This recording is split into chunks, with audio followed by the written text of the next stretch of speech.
Good morning বন্ধুরা, চলে এসেছি জলেশ্বর শিব মন্দিরে।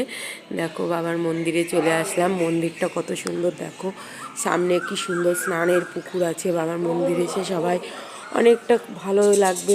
এত সুন্দর এরিয়া, এত সুন্দর। পাশে আমাদের কালী মন্দির তৈরি হচ্ছে, সুন্দর কালী মন্দির হচ্ছে। তোমাদের সাথে একটু দেখিয়ে দিলাম, দেখো কত সুন্দর জায়গা।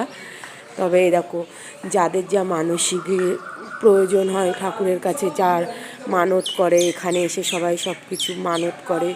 আমাদের জলেশ্বর মন্দিরে ভগবান মহাদেব খুবই জাগ্রত, যে যা মানসিক করে তাদের সব পূর্ণ হয়ে যায়।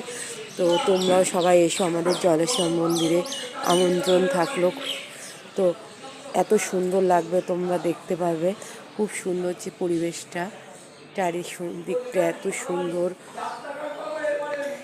দেখো বন্ধুরা, তোমাদের সাথে আজকে আমি শেয়ার করলাম আমাদের জলেশ্বর মন্দিরে